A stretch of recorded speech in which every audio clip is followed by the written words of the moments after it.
கேள்வி நேரம் நிகழ்ச்சிக்காக உங்கள் அனைவரையும் அன்போடு வரவேற்கின்றேன். இன்றைய கேள்வி நேரம் நிகழ்ச்சியில என்ன தலைப்பில் வாதிக்கப் போகிறோம் என்பது ஒரு செய்தி தொகுப்பை பார்த்த பிறகு நம்ம வாதத்தை தொடரலாம்.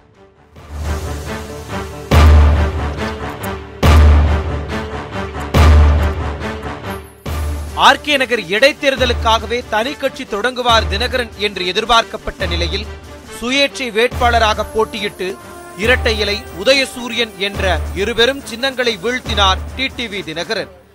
அதே வேகத்தில் தனி கட்சி தொடங்கி அதிமுகவுக்கு சவால் விடுவார் தினகரன் என்றுதான் பலரும் கருதினர்.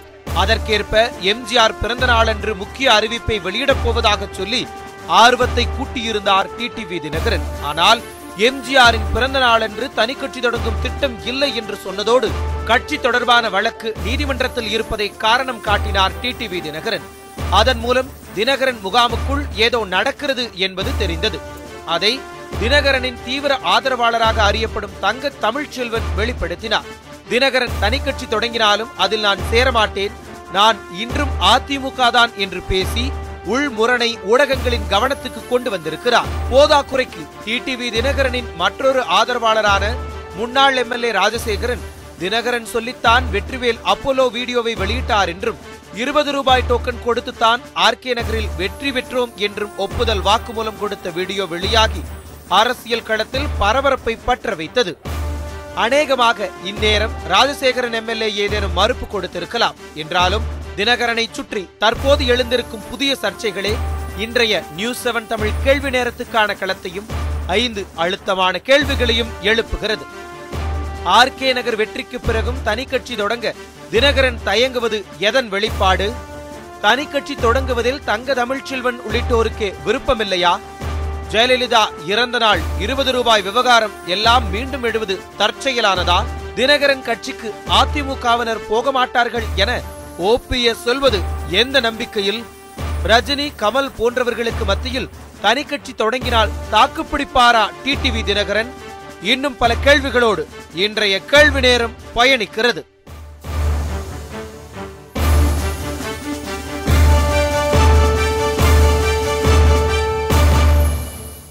தனி கட்சி தொடங்க தயங்குகிறாரா தினகரன்? இந்த பொருளை தான் நம்ம பேச இருக்கிறோம். நான் கருத்துரையாளர்களை உங்களுக்கு அறிமுகம் செய்து விடுகிறேன். ஷியாம் அவர்கள் மூத்த பத்திரிகையாளர், வணக்கம். அரசியல் விமர்சகர் திரு ரவீந்திரன் துரைசாமி அவர்கள், வணக்கம். அதிமுக ஆதரவு திரு ஜவஹர் அலி அவர்கள், மூவரையும் வரவேற்கிறேன். இன்னும் சற்று நேரத்தில் தினகரன் அணியிலிருந்து சசிரேகா அவர்களும் இணைய இருக்கிறார். நம்ம தொடர்ந்து விவாதத்தில் பயணிக்கலாம். ரவீந்திரன் துரைசாமி, உங்களிடமிருந்தே ஆரம்பிக்கிறேன். தொடக்க காலத்திலிருந்தே இந்த அதிமுக உட்கட்சி மோதல் பிரச்சனைகள் எல்லாமே தினகரன் தனி கட்சியை நோக்கித்தான் நகருவார் அப்படின்னு சொன்னீங்க. இப்போ அவருக்கு ஒரு தயக்கம் இருக்கிறது மாதிரி தெரியுது. எந்த அடிப்படை, எப்படி கணிக்கிறீங்க? நீங்கள் இதில் அரசியலில் ஒரு நிகழ்வுகள் போது ஒரு நிகழ்வுகளை போல் இன்னொரு நிகழ்வுகள் இருக்காதுன்னு ராஜாஜி சொல்லுவார். எல்லாரும் 89 நிகழ்வை மையமாக வச்சு தான் பேசுகிறாங்க. 89 நிகழ்வு அதிமுக இரட்டையிலை முடக்கப்பட்டிருந்தது. அதிகாரம் திமுக கழகத்தின் கையில் போயிருந்தது. அப்போ 2000 வந்த ஜெயலலிதா தலைமையில் 4வது இடத்திற்கு போன ஜானகியும் ஒன்றிணைந்தார்கள்.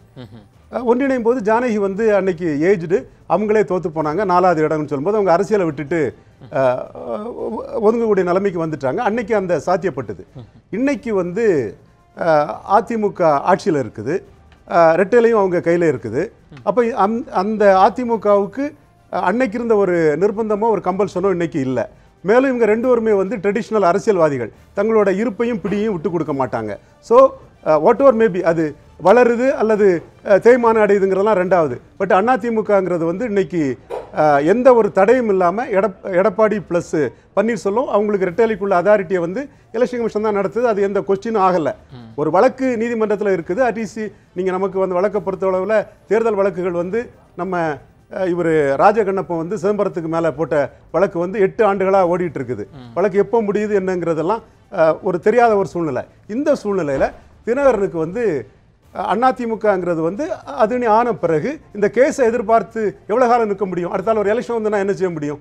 ஸோ ஒரு கட்சி ஆரம்பிக்கிறது ஒரு கம்பல்ஷன், கட்டாயம் அப்படின்னு சொல்றீங்க. உள்ளாட்சி தேர்தல் இருக்கு, அடுத்த நாடாளுமன்ற தேர்தல்.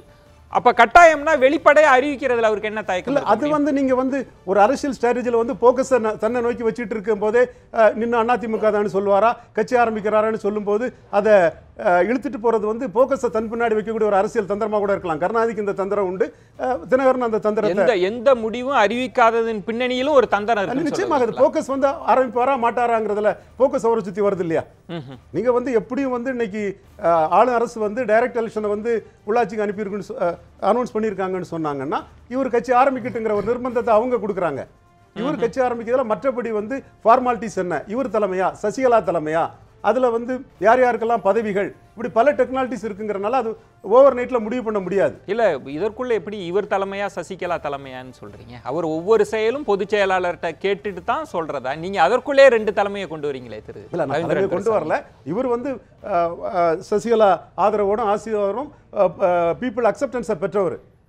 அது அவங்க தான் முடிவு பண்ண. நான் அதுக்குள்ள வர விரும்பல. நான் அந்த டிலே ஆகுறது இதுக்குள்ள ஒரு சூழல்களுக்கு வந்து காரணம் இதுவா இருக்கான்னு இருக்கலாங்கிற அடிப்படையில் தான் அதை சொல்றேன். சரி, இப்ப ஊடக வெளிச்சம் தன் மீது படணுன்றதுக்காக ஒரு வியூகம் வகுக்கிறார்னா தொண்டர்கள் அதற்கேற்ற மாதிரி அவர் கூட இருப்பாங்களா என்ன? தொண்டர்கள்ட்ட இது வந்துரும்ல, அவர் என்ன முடிவெடுக்க போறாங்க? நீங்க வந்து இதுல வந்து ஏடிஎம்கே சென்டிமெண்ட் பேசுறது ஒண்ணு, தினகரனுக்கு இண்டிவிஜுவாலிட்டியில் அவர் லீடர்ஷிப் டெவலப் ஆகிறது ரெண்டாவது.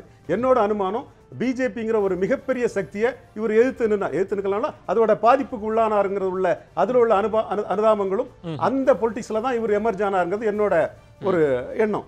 ஆக வந்து அவரு இந்த ஸ்ட்ராட்டஜியை முன்னெடுத்துட்டு அவர் போவாருங்கிறதா எனக்கு தோணுது. அதனால தான் வந்து எந்த காலத்திலும் சசிகலா சொன்னாலும் நான் பிஜேபியோட சேர மாட்டேன்னு சொல்லும்போது எந்த இடத்துல அவருக்கு ஆதரவு வருதுங்கிறத அவர் உணர்றாரு. இப்போ எங்க டிஸ்ட்ரிக்ட் கன்னியாகுமரி டிஸ்ட்ரிக்ட் சேர்ந்தவர், அங்கே வந்து ஆன்டி பிஜேபி பீப்புள் வந்து டிஎம்கே காங்கிரஸ்ல இருந்து கூட அவங்க சுவிட்ச் ஆகி தினகரன் அவங்க ஏற்றுக்கொள்ளக்கூடிய ஒரு அதாவது தினகரன் மேல ஒரு சிம்பதி காட்டக்கூடிய நிலைமை இருக்குது. ஸோ அவரோட மெயின் பிளான் வந்து ஆன்டி பிஜேபி பிளான் தான். அது மத்திய அரச பெரும் சக்தியா அச்சுறுத்தலா பார்க்கிறாரா, பாஜகவா பார்க்கிறாரா? இல்ல மத்திய அரசு தான். மத்திய அரசு அடுத்தால பாஜகவுக்கு எதிராக தான் இந்த ஆன்டி பிஜேபி பீப்புள்ஸ் எல்லாம் ஓட்டர்ஸ் எல்லாம் இவரை ஆகும்போது வந்து பாஜகவை சேர்த்து தான் அவர் பார்த்தாகணும்.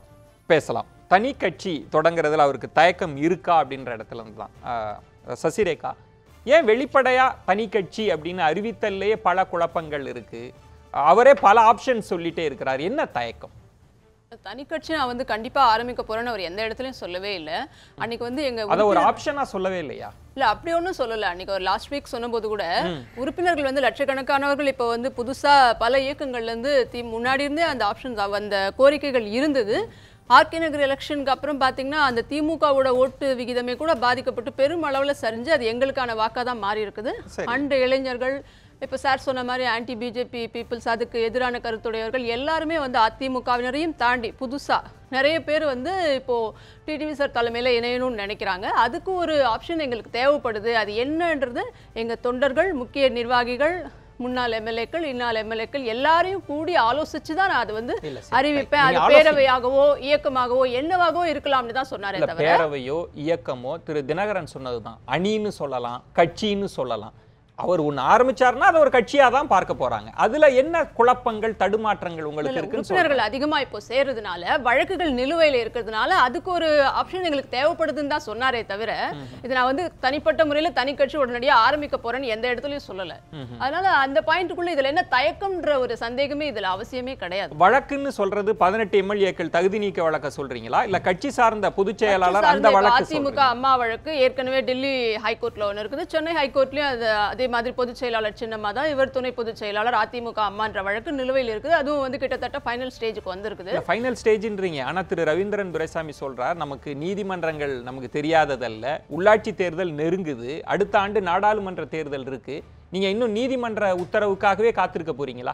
பல கட்சிகள்ல இருந்து வர தொண்டர்கள் எல்லாம் அப்படியே ஹோல்ட் பண்ணி வச்சுட்டு நீதிமன்றத்துக்காகவே காத்துட்டு இருக்க போறீங்களா? சிவில் சொத்து வழக்கு கிடையாது இல்லையா? இப்ப இறுதி விசாரணை தேர்தல் வழக்கே நமக்கு தெரியாதது இல்லையா? ராஜகண்ணப்பன் வழக்கை மேற்கோள் காட்டினார்ல, கிட்டத்தட்ட ஆட்சியில முடிகிற தருவாயில தான் தீர்ப்பே வந்தது. அப்படியெல்லாம் நம்ம எல்லா வழக்குகளையும் அதோட ஒப்பிட்டு வந்துட்டு இதுல வந்து வரவே வராது அப்படின்லாம் சொல்ல முடியாது. இறுதி இந்த 18 எம்எல்ஏக்கள் வழக்கு இறுதி விசாரணை வந்தாச்சு, ரிட்டன் ஆர்குமெண்ட்ஸ் கொடுத்துருங்கன்னு சொல்லிட்டாங்க, டேட் வச்சிருக்காங்க. இன்னும் எவ்வளவு நாள் தள்ளிட முடியும்? நான் சொல்றது உங்கள் கட்சி சார்ந்து, நான் சொல்றது கட்சி சார்ந்த வழக்கு, கட்சி சார்ந்து கட்சியினுடைய அடிப்படை விதிகள், பொதுச் செயலாளருக்கு உரிமை. இப்ப உங்களுக்குள்ள குழப்பம் என்பது நம்ம அதிமுகக்குள்ளேயே இருந்து போராடணுமா இல்ல தனி கட்சின்னு போகணுமான்றதுலே ஒரு தடுமாற்றம் இருக்கும். அப்படி கிடையாது. அதுல தடுமாற்றம்ன்ற வார்த்தைக்கு இதுல இடமே கிடையாது. தடுமாற்றம் இல்ல. ஆரம்பிக்கணும் நாளைக்கே ஆரம்பிச்சுட்டு போனா தொண்டர்கள் வந்து இன்னைக்கு இருக்க அந்த 33 எம்எல்ஏ அமைச்சர்கள் பிளஸ் ஓபிஎஸ் இபிஎஸ் இவங்களை தவிர தொண்டர்கள் யாரும் கிடையாதுன்றது நாங்க முதல் முறையா மிகப்பெரிய ஒரு மெகா வெற்றியா ஆர்கே நகர்ல அது நிரூபிக்கப்பட்டிருக்கு. இதுதான் நாளைக்கு எந்த எலெக்ஷன் வந்தாலும் தமிழகம் பூரா எதிரொலிக்கும்ன்றதுல எந்த சந்தேகமும் கிடையாது. அதிமுக 90% எங்க பின்னாடி தான் இருக்காங்க. சரி இருக்காங்க. இப்ப நீங்க துணை பொதுச் செயலாளர்னு இப்ப இந்த பேட்டிகள்ல கூட நீங்க சொல்றீங்க, இந்த விவாதத்துல அவர் எந்த கட்சிக்கு துணை பொதுச் செயலாளர் அப்படின்ற ஒரு கேள்வி வரும். பொதுச் செயலாளரோட ஒப்புதல் அப்படின்னா அவர் எந்த கட்சிக்கு பொதுச் செயலாளர்ன்ற கேள்வி வரும்ல. இதுக்கெல்லாம் நீங்க என்ன முடிவு சொல்ல போறீங்க? அவங்க எந்த கட்சி பாத்தீங்கன்னா கோர்ட்ல இருக்கிறது பாத்தீங்கன்னா அதிமுக அம்மா, அதிமுக புரட்சி தலைவி அம்மா. அதனால நாங்க அதிமுக அம்மா அப்படின்றதுல எந்த மாற்றமும் கிடையாதுன்றதா எங்களோட நிலைப்பாடு. கோர்ட்ல அதுதானே இருக்குது. அது முடிவுக்கு வந்தாதானே நாம இதை தாண்டி வெளியே வர முடியும். இரட்டை இலை சின்னத்தை கொடுத்தாச்சு, உங்களுக்கு தெரியாததல்ல. அவங்கள நம்ம அதிமுக அப்படின்னு தான் அழைக்கிறோம். திரும்ப நீங்க அதிமுக அம்மா புரட்சி தலைவி அம்மான்றீங்க. உங்க வாதம்படியே அதிமுக கொடுத்துட்டாங்க, இரட்டை இலையை கொடுத்துட்டாங்க. ஆனா மக்களோ தொண்டர்களோ ஏத்துக்குனாங்களே இல்லன்றது ஆர்கே நகர்ல நாங்க வந்து அவ்வளவு வாக்குகள் வித்தியாசத்துல ஜெயிச்சவர் நாங்க நிரூபிச்சிருக்கோமே. மக்கள் ஏத்துக்கிறாங்களா இல்லையான்றது 234 தொகுதிக்கும் தேர்தல் வந்த பிறகு தெரியும். அவங்களே வேலை செய்யலையாங்க. இப்ப மதுசூதனன் அங்க நின்னாரு, இரட்டை இலை இருந்தது, அவங்க கிட்ட கட்சியும் கொடுத்தாச்சு. மிகப்பெரிய ஒரு கொண்டாட்டத்தோட நாங்க தான் இரட்டை இலை வந்து ஒரு மிகப்பெரிய சக்தி அப்படின்னு கட்சி பிரச்சனை. என் கேள்வி, அதிமுகக்குள்ள நீங்க இருந்து போராட போகிறீர்களா இல்ல தனி கட்சியாக வெளியில வந்து போராடி வெற்றி பெற்று அதிமுகவை மீட்க போறீங்க? எதுவா இருந்தாலும் போற பாதை எதுவா இருந்தாலும் போய் சேர்ற இடம் கோயிலா இருக்கணும் அப்படின்றதுதான் எங்களுடைய. எதுவா இருந்தாலும்ன்ற இடத்துல தனி கட்சி, எதுவாக இருந்தாலும் நான் சொல்லிடுறேன், எதுவா இருந்தாலும்ன்ற இடத்துல தனி கட்சி இருக்கா? எளிய பாதையாக இருந்தாலும் சரி, கரடுமுரடான பாதையாக இருந்தாலும் சரி, அது முட்கள் நிறைந்த பாதையாக இருந்தாலும் சரி, போராடி இயக்கம் என்னும் கோயிலை மீட்டு சின்னத்தை நிலைநிறுத்துவதுதான் எங்களுடைய துணை பொதுச் செயலாளருடைய ஒரே இலக்கு. நான் விளக்குறேன். எளிய பாதை என்பது அதிமுக அமைப்புக்குள் இருந்தே போராடுவது, கரடுமுரடான பாதைன்றது தனி கட்சி தொடங்குவது. அப்படி புரிஞ்சுக்கலாமா? சார் சொல்லிருக்காரு, அதாவது இந்த 18 எம்எல்ஏக்கள் வழக்கு ஒரு முடிவுக்கு வரும்போது இந்த ஆட்சிக்கான பெரும் எங்க பக்கம் கண்டிப்பா ஜெயிக்கும். நீங்க 18 எம்எல்ஏக்கள் வழக்குக்கும் கட்சிக்கு என்ன சம்பந்தம் இருக்கு?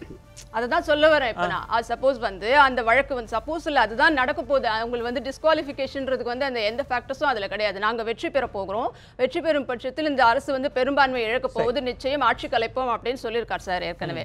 அந்த வகையில் அது நடந்தால் அதுக்கு வந்து அப்போ இப்போ நாங்க தனி கட்சின்னு ஆரம்பிச்சோம்னு வச்சுக்கோங்க. இப்ப தங்க தமிழ்ச்செல்வன் அவர்கள் ஏற்கனவே சொல்லியிருக்காரு, நாங்க வந்து இதுல வர முடியாது போன்ற பாதிப்புகள்லாம் எங்களுக்கு இருக்குது. வழக்குகள் ஏற்கனவே அதிமுக அம்மா அணி சார்பா அங்க இருக்குது. இந்த நிலைமையில தான் நாங்க யோசிச்சு முடிவெடுப்போம்னு அவர் சொல்லியிருக்காரு. உறுப்பினர்களை சேர்ப்பதற்கு ஒரு அமைப்பு வேணும்ன்றதுனால தான் இந்த யோசனைக்குள்ளேயே கூட போறோமே தவிர மற்றபடி தனி கட்சி ஆரம்பிக்க வேண்டிய கட்சியே ஏன் கட்சி ஆரம்பிக்கணும்? இந்த ஆட்சி இன்னைக்கு இருக்கிறதுக்கு காரணமே நாங்க தான். உறுப்பினர்களை சேர்ப்பதற்காக ஒரு தற்காலிக ஏற்பாடா அதிமுக அம்மா அது வந்து டிஸ்கஷன்ல இருக்குது. சார் என்ன அறிவிக்கிறாரோ அதுக்கு வந்து அந்த 90% அதிமுக உறுப்பினர்களும் சரி, அவர் பின்னாடி இருக்கக்கூடிய அத்தனை பேரும் வந்து கட்டுப்படுவார்கள். நான் முன்னாடியே சொன்ன மாதிரி இயக்கத்தை மறுபடியும் மீட்டெடுக்கணும், இரட்டை இலை சின்னத்தை நிலைநிறுத்த வேண்டும்ன்றதான் எங்க. நாங்க இப்ப இருக்கிறதே அதிமுக தான், பெரும்பான்மையான தொண்டர்கள் எங்களிடத்தில் தான் இருக்கிறாங்க. தற்காலிக ஏற்பாடா தான் அதிமுக அம்மா அணின்னு நாங்க போறோம் அப்படின்னு சொல்றாங்க. இப்பவும் எங்களை ஏன் பிரிச்சு பாக்குறீங்க? நாங்க அதிமுக தான் சொல்றோம். அதாவது அவங்க சொல்லிக்கிட்டு இருக்கலாம் சார், தேர்தல் ஆணையம் என்ன சொல்லியிருக்குங்கிறது தான் முக்கியம். நீங்கள் நல்லாவே கேட்டீங்க, நீங்கள் எந்த கட்சிக்குங்க பொதுச் செயலாளர், எந்த கட்சிக்கு துணை பொதுச் செயலாளர்னு நீங்கள் சரியாகவே கேட்டீங்க. ஆனால் இன்னைக்கு பார்த்தீங்கன்னா தமிழ்நாட்டில் வந்து பார்ட் டைம் பொலிட்டிஷியன் நிறைய பேர் உருவாகிருக்கிறாங்க. இப்போ நடிகர்கள்லாம் கமல், ரஜினி, விஷால் இப்படி எல்லாம் பார்ட் டைம். அது இல்லாமல் புதுசாக உருவாகி அவங்க வந்து கட்சி ஆரம்பிக்க போகிறோங்கிறாங்க. அதில் தினகரன் அந்த பார்ட் டைம்ன்றது கமல், ரஜினி, விஷால் அந்த நீட்சியில ஆர்கே நகர்ல வெற்றி பெற்ற அவரும் இருக்கிறாரு அதுல. ஏன்னா அதாவது பாதுகாத்துக்கிறதுக்காண்டி, பணத்தை பாதுகாக்கிறதுக்காண்டி வந்து ஒரு கட்சி ஆரம்பிக்கிற தலைவர்கள் உருவாயிருக்காங்க. ஜவஹர்லி ரெண்டு ஃபுல் டைம் பார்ட்டியை தோற்கடிச்ச தினகரன் தானே சொல்றீங்க? அதனுடைய வெற்றி முழுக்க 20 ரூபாய் டோக்கனால் கொடுத்து அந்த அல்வாவை கொடுத்த வெற்றி இன்றைக்கு பாருங்க, அது வெட்ட வெளிச்சமா இருக்கு. அந்த முன்னாள் எம்எல்ஏ ராஜசேகரன் தெளிவா சொல்லி இருக்கிறாரு, 20 ரூபாய் டோக்கனை கொடுத்தோம், அதனாலதான் இந்த வெற்றி கிடைச்சது. அது இல்லாம வந்து தினகரன் அவர்கள் தான் வந்து அம்மாவனுடைய ஆஸ்பத்திரியில் இருந்த அதுல அது என்ன, நீங்களும் ஆகட்டும் அமைச்சர் மாண்புமிகு அமைச்சர் ஜெயக்குமார் ஆகட்டும் ரொம்ப செலக்டிவா கோட் பண்றீங்க. அவர் திரு ராஜசேகரன் பேசினதுல நீங்க 6000 ரூபாய் கொடுத்தீங்கன்னு சொன்னாரே, அதை எடுத்துக்க மாட்டீங்களா? உங்களுக்கு சாதாரணமா பேசினா ஆதாரத்தோட ஒரு விஷயத்தை இது வந்து யூகத்தின் அடிப்படையில புரளியின் அடிப்படையில் நீங்க சொல்றீங்க. இது ஆதாரத்தின் அடிப்படையில ராஜசேகர் தெளிவா சொல்றாரு. நாங்க டோக்கன் கொடுத்தோம், மக்களுக்கு அல்வா கொடுத்தோம். ராஜசேகர் நீங்க 6000 ரூபாய் கொடுத்ததா சொல்லிருக்காரு. அவரு வந்து டிடிவி அணியை சேர்ந்தவர். எங்க அணியை சேர்ந்தவர் அதிமுகவை சேர்ந்தவர்கள் யாராவது 6000 ரூபாய் கொடுத்தோம்னு சொல்லி வீடியோ ஏதாவது வந்திருக்கா? ராஜேந்திர பாலாஜி என்ன சொன்னாரு தெரியுங்களா? எனக்கு தெரிந்த வரைக்கும் பணம் கொடுத்து நான் பார்க்கலன்னார். தினகரன் பணம் கொடுத்து எனக்கு தெரியல. அத நீங்க எப்படி எடுப்பீங்க? அதாவது சிலருக்கு தெரிந்த விஷயம் சிலருக்கு தெரியாமல் இருக்கும். ஆனா இன்றைக்கு அவரு ராஜசேகரன் தெளிவா சொல்லியிருக்காரு. நாங்க 20 ரூபாய் டோக்கன் கொடுத்தோம், பிறகு மக்களுக்கு அல்வாவையும் கொடுத்தோம். இதை வச்சுக்கிட்டு அது விட்டுருங்க சார். திவாகரன் ஒரு வார்த்தையை சொல்லிருக்காரு. இல்ல, எந்த தொகுதியில நாங்க போட்டிட்டாலும் வெற்றி பெறுவோம் எந்த அடிப்படையில் சொன்னாரு? இந்த 20 ரூபாய் டோக்கன்ங்கிற நம்பிக்கை இல்லையா?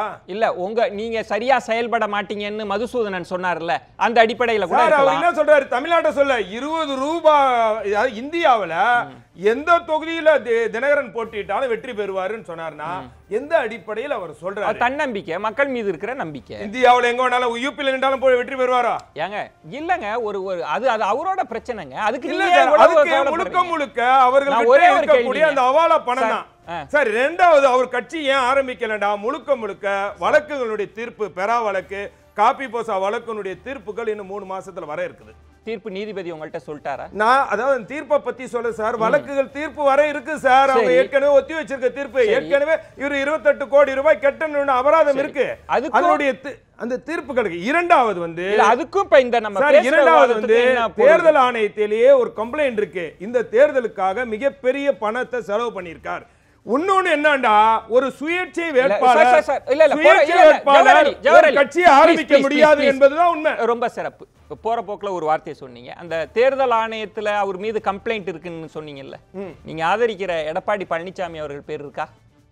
எதுல? அமைச்சர்கள் பெருமக்கள்லாம் இருக்கா? இல்ல, நீங்க சொன்னதுல இருந்தா நான் ரெஃபரன்ஸ் எடுக்கிறேன். இருக்கா இல்லையா? அதாவது அது வந்து நீங்க சொல்றது நான் சொல்றது வந்து இவர் வந்து தேர்தலில் வெற்றி பெற்றது, பணத்தை அதிகமாக செலவு செய்தது என்ற அடிப்படையில் ஒரு கம்ப்ளைண்ட் இருக்கு. ஆனா இன்னொன்னு என்னன்னா, ஒரு சுயேட்சையா இருந்து தேர்ந்தெடுக்கப்பட்ட ஒரு எம்எல்ஏ ஒரு கட்சியை ஆரம்பிச்சு ஒரு கட்சியை நடத்த முடியாது. இந்திய அரசியலமைப்பு சட்டத்தில் இருக்கு, அது உண்டு சார். ஏன்னா மக்கள் ஒரு கட்சி சார்பா எனக்கு நீங்க அதிமுக ஆதரவு சார்பா பேசுறதுனால உங்களுக்கு ரெட்டலை கிடைச்சிருச்சு, அவருக்கு தொப்பி கிடைக்காது, தொப்பியை கொடுக்க கூடாது, அவர் தனி கட்சி தொடங்க முடியாது, அவர் அதிமுக அம்மா அணியில இருக்க, ஏன் அவருக்கு இவ்வளவு தடைகளை நீங்க போடுறீங்க? ஏன் சுயேட்சை அவர் ஏன் தனி கட்சி தொடங்க முடியாது? இல்ல, இந்த அரசியலமைப்பு சட்டத்திலே இருக்கக்கூடிய விஷயம் ஏற்கனவே கர்நாடக உயர்நீதிமன்றம் சொல்லி இருக்கக்கூடிய விஷயம், ஒரு சுயேட்சையாக தேர்ந்தெடுக்கப்பட்ட எம்எல்ஏ ஒரு கட்சியை நடத்துவதற்கோ ஒரு கட்சியில் சேருவதற்கோ அவருக்கு எந்த விதமான, அப்படி சேர்ந்தாருன்னா அவருடைய எம்எல்ஏ பதவி போயிடும். எந்த கட்சியிலும் சேரக்கூடாதுன்னு இருக்கா? எந்த கட்சியும் ஆரம்பிக்க கூடாது சார்? அவர் சுயேட்சையா தான் சார் அந்த மக்கள் தேர்ந்தெடுக்காங்க. கட்சி சார்பற்ற நிலையில தான் அவர் தேர்ந்தெடுக்கறாங்க. இவர் ஒரு கட்சியை தேர்ந்தெடுத்தா எந்த வகையில நியாயம்? ஒரு முக்கியமான இன்னும் நான் சொல்லி இல்ல வரேன் திரு ஜவஹர் அலி, முதல்ல தொப்பி சின்னம் கிடைக்காது அப்படின்னு ஆர்கே வரேன் சார். இடைத்தேர்தலுக்கு முன்பே ஒரு செக் வச்சாங்க, அவருக்கு அது கிடைக்காது அப்படின்னாங்க. இப்போ அவங்க சொல்றது வந்து அவரே இன்னும் அறிவிக்கல தனி கட்சி ஆரம்பிக்க போறோமா இல்லையான்னு, சுயேட்சையால ஆரம்பிக்க முடியாதுன்னு சொல்றாரு ஜவஹர் அலி. இல்லை, ஜவஹர் அலி சொல்கிறதுல ஒரு பார்ட் வந்து சரிதான். என்னன்னா, இண்டிபெண்டன்ட் எம்எல்ஏ ஒரு கட்சியில் போய் சேர முடியாது. நம்மளோட 10th ஷெடியூலில் அதை வந்து தெளிவாக சொல்லியிருக்கிறாங்க. Main provision of the 10th schedule are summarised as பிலோன்னு போட்டு, an independent member of parliament or a state legislature will also be disqualified if he joins any political party after his election. இது correct. ஆனால் வேற ஒரு கட்சி ஆரம்பிச்சா அவரோட நிலைப்பாடு என்னன்னு சொல்லி கான்ஸ்டிடியூஷன்ல எதுவும் இல்லை. கர்நாடகா ஹைகோர்ட் இல்லைன்னா அதன் பொருள் அதுதானே திருஷ்யா. இல்ல, எப்படினாலும் எடுத்துக்கலாம். எப்படின்னாங்க, கர்நாடகா ஹைகோர்ட், நம்ம ஜவஹர் அலி சொன்ன கர்நாடகா ஹைகோர்ட் உதாரணம் என்ன சொல்லுதுன்னா, அது இதை விளக்குது. எப்படி விளக்குதுன்னா, ஏன் வந்து இப்படி சொல்லப்படுகிறது என்றால், பீப்புள்ஸ் மேண்டேட் வந்து இண்டிபெண்டன்ட்டுக்கு எந்த கட்சியுமே சேராம அவங்க பணியாற்றுவாங்கிறதா பீப்புள்ஸ் மேண்டேட். அது வந்து தெளிவா அதுல இருக்குது. அப்போ ஒரு கட்சி அவர் ஆரம்பிச்சாருன்னா பீப்புள் மேண்டேட்டுக்கு அகைன்ஸ்டா போறாருங்கிற ஒரு நிலைப்பாடை இன்றைய சபாநாயகர் எடுக்கலாம். இதுல வந்து தளியில வந்து இண்டிபெண்டன்ட் எம்எல்ஏ கம்யூனிஸ்ட் கட்சியை சேர்ந்த சபாநாயகர் நடவடிக்கைன்றது அவர் மேலேயும் நடவடிக்கை வரத்தான் செய்யும். அதாவது இப்ப தளி வந்து நமக்கு தெரிந்த உதாரணம், இண்டிபெண்டா நின்று ஜெயிக்கிறாரு, திருப்பி அவர் பேரண்ட் பார்ட்டிக்கு போயிட்டாரு, ஆனா அவர் பேர்ல நடவடிக்கை எடுக்கல. இப்படி நடவடிக்கை எடுக்காத உதாரணமும் நம்மகிட்ட நிறைய இருக்கு. ஆனா பிஎச் பாண்டியன் சபாநாயகராக இருக்கும்போது கலைஞர் உட்பட 10 எம்எல்ஏக்களை அரசியல் அமைப்பு சட்ட நகலை எரித்ததற்காக வந்து பதவி நீக்கம் செஞ்சிருக்காங்க. ஒருவேளை தனி கட்சி தொடங்கினா சபாநாயகர் அவர் மீது நடவடிக்கை எடுக்க வாய்ப்பு உண்டு, எடுக்கலாம். பதவி நீக்கம் செய்யறது எடுக்கலாம். என்ன அவர் என்ன எடுக்கலாம்னு யூகமா சொல்றீங்க? எடுக்க வாய்ப்பு இருக்கா இல்லையா? நம்ம அரசியலை உடைச்சே பேசலாமே. அரசியலை உடைச்சு பேசினா ஜவஹர் அலியா அதை சொல்லிடுவாருன்னு நினைக்கிறேன். எடுப்பீங்க. அதான் சார், அரசியலமைப்பு சட்டத்துல சபாநாயகருக்கு வழங்கப்பட்ட அதிகாரத்தின்படி எடுப்பதற்கான வாய்ப்புகள் இல்ல, இருக்கு. அந்த வாய்ப்பை தான் திரு ஷியாம் நான் மீண்டும் கேட்பது. ரெண்டு ஆப்ஷன் இருக்கு. எடுக்காம இருந்திருக்காங்க, எடுக்கலாம். என்ன செய்வாருன்னு நினைக்கிறீங்க? எடுப்பாருன்னு தான் நான் நினைக்கிறேன். என்ன காரணம் அப்படின்னா, ஏற்கனவே இவங்க கிட்ட 111 எம்எல்ஏ தான் இருக்கிறாங்க. ஒரு எம்எல்ஏங்கிறது இன்னைக்கு தேதிக்கு ரொம்ப வேல்யூபிளான ஒரு விஷயம். ஒரு எம்எல்ஏ சபையோட டோட்டல் ஸ்ட்ரென்த்ல கலண்டா நல்லது தானே. ஒரு விவாதத்தின் நோக்கமே என்ன தயக்கம் இருக்குன்ற இடத்துக்கு தான் இந்த புள்ளிக்கு நம்ம நகர்த்தி கொண்டு வந்திருக்கோம். இதுதான் தயக்கத்திற்கான புள்ளி. என்னன்னாங்க 111 எம்எல்ஏ தான் இருக்காங்க, அது எல்லாருக்கும் தெரிஞ்ச விஷயம். இன்னும் கூட ஒரு 4-5 பேர் கம்மியா கூட இருக்கலாம், நமக்கு தெரியாத விஷயம். 111 எம்எல்ஏ வச்சுக்கிட்டு ஒரு அரசு வந்து தன்னோட மெஜாரிட்டியை நிரூபிக்க போராடும் போது ஒரு எம்எல்ஏ அந்த அவையிலிருந்து போனாருன்னா, வெளியில போனாருன்னா திருப்பி ஒரு கோர்ட்டுக்கு தான் போகணும். அது வரைக்கும் அவையை நடத்திக்கிட்டே இருக்கலாம்ல. இதுதான் பிரச்சனையா? வரேன் திரு ஜவஹர், என்ன குறுக்கிட இல்ல, இது போக ஒரே ஒரு விஷயம் அவசியம் சொல்லி ஆகணும். இது போக இன்னொரு ப்ராப்ளம் இதுல என்ன இருக்குன்னா, இப்ப உதாரணமாக டெல்லி ஹைகோர்ட்ல இருக்கிற வழக்கு வந்து தேர்தல் கமிஷனோட தீர்ப்பை எதிர்த்த வழக்கு. அதுல அவங்களுக்கு இடைக்கால உத்தரவு எதுவும் கிடைக்கல. ஆனால் ஒரு WPMP போட்டு அதிமுக அம்மாங்கிற பேர்ல நாங்க வந்து தொடர்ந்து நடத்தணும், தேர் இஸ் an urgency, உள்ளாட்சி தேர்தல் வந்துருச்சு அப்படின்னு அவங்க பெட்டிஷன் போட்டா டெல்லி ஹைகோர்ட் மே கன்சிடர். அதுல இன்னொன்று, இங்க உயர் நீதிமன்றம் பொதுக்குழுவின் முடிவுன்றது நீதிமன்ற முடிவுக்கு. நீங்க சொன்ன பாயிண்ட் கரெக்ட். என்னன்னா அது வந்து சிஎஸ் வந்து சிவில் சூட், அது எப்ப முடியுது நமக்கு தெரியாது. நம்ம ரவீந்திரன் சொன்னது வந்து எலெக்ஷன் பெட்டிஷன். எலெக்ஷன் பெட்டிஷன்ங்கிறது தேர்தலை எதிர்த்து தொடரப்படுகிற வழக்கு. ஆனா இது வந்து அப்படிப்பட்ட வழக்கு இல்ல, தேர்தல் கமிஷனோட ஆணையை எதிர்த்து தொடரப்படுகிற வழக்கு. இதுல வந்து இடைக்கால உத்தரவு வந்து பிறப்பிக்க முடியும். உதாரணமா தேர்தல் வழக்குன்னா இடைக்கால உத்தரவே கிடையாது. நீ இடைக்காலமா போய் எம்எல்ஏவா இரு அப்படின்னு யாரும் சொல்ல முடியாது. தேர்தல் கமிஷன் உத்தரவுக்கு இடைக்கால ஏற்பாடு. உதாரணமா சிவபார்வதி கேஸ்ல என்ன ஆச்சு அப்படின்னா, இடைக்கால ஏற்பாடா அந்த அம்மா வந்து என்டிஆர் பேர்லயே கட்சி வச்சுக்கலான்ட்டாங்க. சோ தெலுங்கு தேசம் என்டிஆர்னு ரொம்ப நாள் நடத்திட்டு இருந்தாங்க. அப்புறம் எல்லாருமே ஒன்னா சேர்ந்தாங்க. அதே மாதிரி இவர் வந்து அதிமுக அம்மா அப்படின்னு வச்சுக்கங்கன்னு டெல்லி ஹைகோர்ட் சொல்லலாம். அதை அவருக்கு எதிர்பார்ப்பாரு, சொல்லலாம். ஆனா அவர் சொல்றாரு அடுத்த ஆப்ஷனுக்கு போகிறார். அடுத்த ஆப்ஷன் என்ன போறார்? சொல்லாமலும் இருக்கலாம். சொல்லாமல் இருந்தா வந்து இவர் கட்சி ஆரம்பிக்கும் போது என்ன பண்ணுவாரு அப்படின்னா, அதிமுக இல்லைன்னா வந்து புரட்சி தலைவி இப்படிங்கிற ஒரு நேம் அதுல இன்க்ளூட் பண்ணி தேர்தல் கமிஷன் திருப்பி போவார். 29A ரெஜிஸ்ட்ரேஷன் போகும்போது ரெஜிஸ்ட்ரேஷன் ஆச்சுன்னா அந்த அபிடவிட்டை கொண்டு வந்து அவங்க டெல்லி ஹைகோர்ட்ல போட்டு அந்த கேஸை இன்ஃப்ளெக்சுவஸ் ஆகி. ஒரே ஒரு விஷயம், நம்ம சார் சொன்னனால இன்னைக்கு வந்து தமிழ்நாட்டில் மொத்த எம்எல்ஏக்களுடைய மொத்தமே வந்து 215 பேர் தான். சரி, அதுல வந்து மெஜாரிட்டின்னு பார்த்தாலே 108 பேர் இருந்தாலே மெஜாரிட்டி தான். என்ன அதனால இன்றைக்கு அவர் சொன்ன மாதிரியே தேர்தல் ஆணையத்திற்கு 111 எம்எல்ஏக்கள். இதுல ஒரு கிளாரிட்டிக்காக உங்க பதட்டம் எனக்கு புரியுது. இல்ல பதட்டம் இல்ல, நாங்கள் ஆட்சியில் அமைதியா மக்களுக்கு சேவை செஞ்சுக்கிட்டோம். நான் சொல்றேன் முதல்வர் தரப்புல வாதாடினப்போ முதல்ல நம்பிக்கை வாக்கெடுப்பு கோரின போது அவங்க முடியாதுன்னாங்க, காலதாமதம் செஞ்சாங்க. தகுதி நீக்கம் செய்த பிறகு முதல்வர் தரப்பு வந்து நம்பிக்கை வாக்கெடுப்பு நாங்க நடத்துறோம்னு சொன்னப்ப நீதிபதி மறுத்தார். அது எப்படி உங்களை அனுமதிக்க முடியும் அப்படின்னு. அந்த மெஜாரிட்டி விளையாட்டெல்லாம் நீதிமன்றத்துக்கு தீர்ப்புக்கு பிறகு நம்ம பேச வேண்டியது. நான் வரேன், அது வர்றேன். நீங்க இப்போ உங்களை நடத்த சொன்னா தாராளமா நடத்துவீங்க, ஏன்னா மெஜாரிட்டி உங்களுக்கு இருக்கு, அது எல்லாருக்குமே தெரியுமே. அது எல்லாருக்கும் தெரிஞ்சது ஒரு அதிகாரம் இருக்கு, அது இன்னொரு வழக்கு, மெஜாரிட்டி இருக்குன்னு சொல்லிட முடியாது, அது பேசுவோம். சசிரேகா, இதுதான் தனி கட்சி தொடங்கினால் எம்எல்ஏ பதவி பறிபோய்விடும், அந்த குழப்பம் ஒரு திரிசங்கு நிலையில இருக்கிறீங்களா? இல்ல, அந்த நான் முதலே சொன்ன மாதிரி அது இப்ப நீங்க டிஸ்கஸ் பண்றதால தான் இப்படி வாய்ப்பு இருக்குது அப்படி வாய்ப்பு இருக்குதுன்னு எல்லாரும் அதுக்கான ஆப்ஷன்ஸ்லாம் என்னென்ன இருக்குது அப்படின்னு சொல்றாங்களே தவிர எங்களுடைய நிலைப்பாடோ ஒரு ஸ்டாண்டோ வந்து அதிமுக அம்மான்றதுல எந்த மாற்று கருத்தும் முதல்ல இருந்தே கிடையாது. நான் சொன்னது வந்து உறுப்பினர்களுடைய கோரிக்கைக்கு இணங்க புது உறுப்பினர்களை நாம சேர்க்கணும், அதுக்கு ஒரு அமைப்பு வேணும். அதுல ஒரு நியாயம் இருக்கு, புரிஞ்சுக்கிறேன். ஆனா எப்படி சேர்க்க போகிறீங்க? நீங்க நீதிமன்றத்துக்கு போனா திரு ஷியாம் அவர்கள் சொன்ன மாதிரி அதிமுக அம்மான்னு அவங்க அனுமதிக்கலாம், அனுமதிக்காமலும் இருக்கலாம். அப்ப நீங்க என்ன பண்ணுவீங்க? தனி கட்சி அப்படின்னா ஜவஹர் அலி சொல்றார் அரசியலமைப்பு சட்டம் நீங்க தனி கட்சி தொடங்க முடியாது, அனுமதிப்பாங்க. அது தேர்தலுக்காக கொடுத்த அந்த டைட்டில் சார். என்னுடைய கேள்விக்கு என்ன பதில் சொல்ல? அது தேர்தல் ஆணைய பிரச்சனை சார். நீங்க பேசுங்க. என்னுடைய கேள்விக்கு என்ன பதில் சொல்லுங்க. இன்னொன்னு, ஜவஹர் அலி வந்து அதிகாரப்பூர்வமான செய்தி தொடர்பாளரே கிடையாது. அதனால நெட்ல ஒரு வேக்கன்ட் பிளேஸ் இருந்தது, அதனால அவர் பேசிட்டு இருந்தாரு.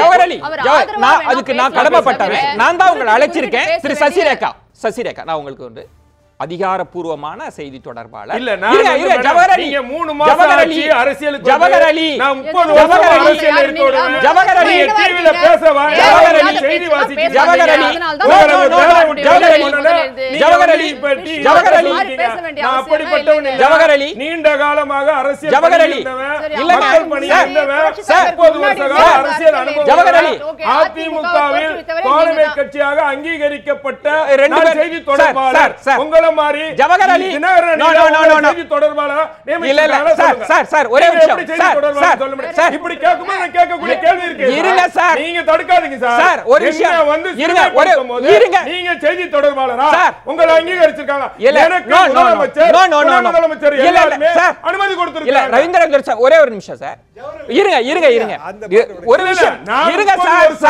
அரசியல் நீங்க 3 மாசம் அரசியலை வச்சு இல்ல ஒரு விஷயம் திரு ஜவஹர் அலி, கொஞ்சம் அமைதியா இருங்க, நிதானமா இருங்க சார். நான் ஒரு தெரிஞ்சு பேசுறேன், தெரியாம ஒரு விஷயத்தை சார், இப்ப இது கூட தெரியல, ஒரு ஃபண்டமெண்டல் அடிப்படை இருக்கக்கூடியவங்க யார், இவங்களுடைய பேக்ரவுண்ட் என்ன, அது கூட தெரியாம பொது மேடையில வந்து பேசுறது ஏற்றுக்கொள்ள முடியாது. ஒரு விஷயம் இருங்க சார், கொஞ்சம் அமைதியா இருங்க. என்ன அமைதிதான் இருங்க சார். ஜவஹர் அலி ப்ளீஸ் அமைதியா இருங்க, நான் சொல்றேன். இருங்க சார், இருங்க சார் ப்ளீஸ், இருங்க வரேன். அமைதியா இருங்க சார். மேடம் இல்ல, நோ இது விவாதம் மரபே இல்ல, நோ மக்கள் பார்த்துட்டு இருக்காங்கங்க. இருங்கங்க, ஒரு விஷயம் நான் சொல்றத அலோ பண்ணுங்க ப்ளீஸ். இல்லங்க, இருங்க ஒரு விஷயம். தினகரன் வெளியிட்ட இத காட்டுறேன். சார் முதலமைச்சர் துணை முதலமைச்சர் கொடுத்திருக்க அதிகாரப்பூர்வமான செய்தி தொடர்பு நான் காட்டுறேன். உங்களத காட்ட சொல்லுங்க. நீங்க ஜவஹர் அலி தேவையில்லாத விவாதத்தை நீங்க எடுத்ததனால தான் சசிரே நோ இல்ல ஒரு யாரு வேண்டாம், நீ உங்களுக்கு அந்த அதிகாரமும் இல்ல. ஆனால் நான் யார் வேண்டாலும் ஜவஹர் அலி சார் உரிமை இல்ல சார். ஒரு விஷயம் நான் மக்கள்கிட்ட பேச வேண்டியிருக்கு. தயவு செய்து நீங்க பொறுமையா இருங்க. செய்தி தொடர்பாளர்களை அழைக்கிறதுக்கு கேள்வி நேரத்துக்கு ஒரு பொறுப்பு இருக்கு, தார்மீக கடமை இருக்கு. யார் செய்தி தொடர்பாளர்கள் அந்த அடிப்படையில தான் நாங்க அழைக்கிறோம். நீங்க அதை கொஸ்டின் பண்றது இருங்க சார் ப்ளீஸ் சார். நான் மக்கள்கிட்ட சொல்லிட்டு இருக்கேன் சார், ப்ளீஸ் இருங்க சார் ப்ளீஸ் சார் ப்ளீஸ். என்ன விவாதம் மரபே இல்லைங்க. மக்கள் தங்கள் பொன்னான இருங்க சார். நான் கண்டிச்சேன் சார். மக்கள் தங்களோட பொன்னான நேரத்தை விடுறாங்க. இல்ல சசிரேகா நான் ஒரு விஷயம் சொல்றேன். இல்லங்க ஒரு விஷயம் புரிஞ்சுக்கோங்க.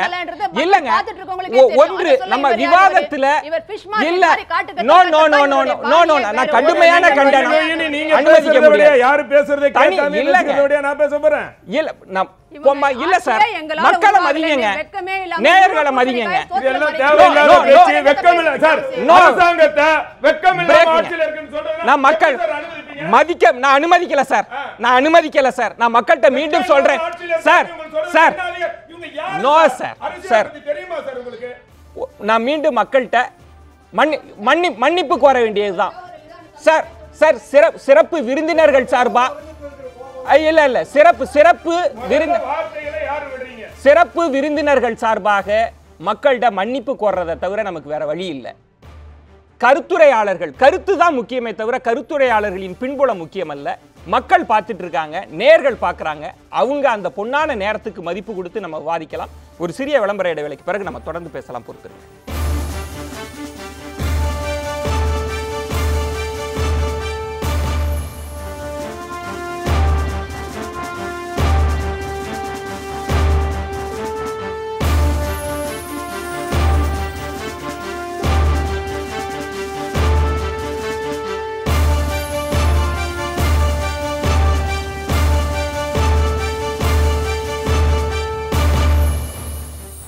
தனிக்கட்சி தொடங்க தயங்குகிறாரா தினகரன்? இந்த பொருளை தான் நம்ம பேசிட்டு இருக்கோம். நம்ம தொடர்ந்து பேசலாம். ரவீந்திரன் துரைசாமி, நீங்க முதல் சுற்றிலேயே குறிப்பிட்டீங்க சசிகலா தலைமையில ஒரு கட்சி அப்படின்ற இடத்துல, 2 தலைமைகள்ன்ற இடத்துல நான் இந்த விவாதம் போக்க கவனிச்சதுனால கேட்கிறேன். ஒருவேளை சசிகலா தலைமையில ஒரு புதிய கட்சி உருவாவதற்கான வாய்ப்பு இருக்கா? நீங்க இதுல எலெக்ஷன் கமிஷன் ஃபர்ஸ்ட்ல சொல்லும்போதே அவங்க லிவரேஜ் கொடுத்துருக்கணும். எலெக்ஷன் கமிஷன் கொடுக்காத பட்சத்தில் இவங்க அதை டிஸ்பியூட் பண்ணி அந்த லிவரேஜை கேட்டிருக்கணும். அது நியாயமான ஒரு நடைமுறையில் இவங்கள்ட்ட எம்எல்ஏக்கள் இருந்தாங்க, கட்சிக்காரங்க இருந்து சொல்லும்போது அது அதிமுகன்னு மெஜாரிட்டி டெஸ்ட்டில் எலெக்ஷன் கமிஷன் ஒரு முடிவு எடுக்குதுன்னா அந்த முடிவு எடுக்கும் போதே வந்து லட்சுமி சிவபாரதிக்கு வந்து ஒரு வாய்ப்பு கொடுத்தாங்க இல்லையா? அந்த தெலுங்கு தேசம் சைக்கிள் எல்லாம் என்டிஆர் சந்திரபாபு நாயுடுக்குன்னு சொல்லும்போது கூட லட்சுமி சிவபாரதிக்கும் ஒரு வாய்ப்பு கொடுத்து அவங்க தெலுங்கு தேசம் என்டிஆர்னு ஒரு அலாட்மெண்ட் அன்னைக்குள்ள எலெக்ஷன் கமிஷன் அன்னைக்குள்ள ஆஃபீஸர்ஸ் வேற இன்னைக்குள்ள ஆஃபீஸர்ஸ் வேற அந்த மாதிரி ஒரு இதை எலெக்ஷன் கமிஷன் கொடுத்துருக்கணும். கொடுக்காத பட்சத்தில் இவங்க ஏன் கொடுக்கலங்கிறதையும் கேட்டிருக்கணும். இப்போ இவங்களும் அதை அன்னைக்கு கேட்கல, நியாயமாக கொடுக்க வேண்டியது எலெக்ஷன் கமிஷன் செய்யலை. இப்போ வந்து எப்படியும் அடுத்தால வந்து உள்ளாட்சி தேர்தல் ஒருவேளை எப்படியும் கட்சி நம்ம கைக்கு வந்துருன்ற நம்பிக்கையில் இருந்திருக்கலாம். இருக்கலாம். அந்த நம்பிக்கை தான் நான் வந்து சந்திரபாபு நாயுடு எப்படி கடைசி வர யாருக்குமே அந்த சைக்கிள் சின்னத்தை கொடுக்கலையோ, லட்சுமி சிவபாரதி வந்து அவங்க காணாமல் போயிட்டாங்க, மற்றவங்க சந்திரபாபு நாயுடு கிட்ட வந்து சேர்ந்துக்கிட்டாங்க. அதே மாதிரி இவங்கள்ட்ட வந்து அன்லஸ் அதர்வைஸ் கோர்ட்ல இருந்து எதுவும் வராது, அதுக்குள்ள வாய்ப்புகள் ரொம்ப கம்மி. ஏன்னா இன்னைக்குள்ள நடைமுறை இதில் வந்து எலெக்ஷன் கமிஷன் போன்ற இதுகளை வந்து கோர்ட்டு அதை மறுத்துரைக்குரிய வாய்ப்புகள் வந்து ரொம்ப குறைவான ஒரு தன்மையில தான் இருக்கு. நான் அவுட்ரைட்டாக நான் அதை ரிஜெக்ட் பண்ணல, குறைவாக தான் இருக்குது. அப்படி இருக்கும்போது இவங்க ரெண்டு வரும் இவங்களுக்கு கிடைச்ச ரெட்டையிலே ஆளுமை பண்ணக்கூடிய வாய்ப்பை வந்து விட்டுட்டு போக மாட்டாங்க. இவங்க ஜானகி அல்ல. அது மட்டும் இல்லை, அதுக்குள்ள நெசசிட்டி உங்களுக்கு இல்லை. பவர் தான் அரசியல்ல முக்கியம். அந்த பவர் வந்து தினகரன் பவர் அரசியல்ல முக்கியம் தான். அந்த பவரை நிர்மாணிக்கிற இடத்துல நீதிமன்றம் இருக்கு. அந்த நம்பிக்கையிலையும் பேசலாம். அந்த நம்பிக்கையில கூட என்ன பிரச்சனைனா, நான் ஏற்கனவே கன்னியாகுமரி டிஸ்ட்ரிக்டை பற்றி ஒரு தகவலை சொன்னேன் உங்கள்கிட்ட. அப்போ ஸ்டாலின் அண்ட் அவங்களோட 89 பேரோட மூவ் வந்து ரொம்ப முக்கியம். அப்போ நீங்க வந்து திமுக எம்எல்ஏக்கள் எப்படி இருக்கிறாங்க, எந்த வகையில் டைப் ஆயிருக்காங்க, இதெல்லாம் வந்து எனக்கு சில எம்எல்ஏக்கள் நண்பர்கள் எல்லாமே தெரியுங்க லெவல்லையும். திமுகவில் வந்து அதற்கு எதிரான கோபங்கள் எப்படி இருக்குங்கிறது வந்து உள்ளுக்குள்ள பல இதுகள் இருந்துட்டு இருக்குது. இது வந்து வெளிப்படையா பொது வெளிக்கு வரலனாலும் கூட அது உள்ளுக்குள்ள அந்த சில பிரச்சனைகள் அங்க இருந்துகிட்டு தான் இருக்குது. ஸோ அவங்க ஸ்டாலின் பிளஸ் அந்த 89 முடிவு தான் ரொம்ப வைட்டலானது. ஸோ இவங்க பொறுத்தளவில் எடப்பாடி ஓபிஎஸ் பொறுத்தளவில் அதை நம்ம வந்து டொசைல் மேனேஜபிள்ங்கிற ஒரு எண்ணங்கள் அவங்களுக்கு இருக்கலாம். அதனால தான் 1000 தினகரங்கள் வந்தாலும் எங்களால் ஒன்றும் பண்ண முடியாதுன்னு சொல்ல காரணம் தினகரன் மேல உள்ள இது இல்லை, ஸ்டாலின்ட்டு மற்ற 89 பேரோட நம்பிக்கையில தான் அவங்க சொல்றாங்க. அவங்களோட ஒரு டிசிஷன் எப்படி போறதுங்கிறது வந்து மிகப்பெரிய வைட்டல். அது வந்து அந்த இப்போ சீயிங் இஸ் பிலீவிங் அந்த காலகட்டங்கள் வரும்போது தான் அது தெரியும். சசிரேகா சொல்லுங்க. தங்க தமிழ்ச்செல்வன் அந்த 18 எம்எல்ஏக்கள் நாங்கள் தனிச்சு தான் இருப்போம், வெளியிலிருந்து ஆதரவு கொடுப்போம் அப்படின்ற இடத்துல தினகரன் மட்டும் தனிச்சு ஒரு கட்சியோட செயல்பட போகிறாரா?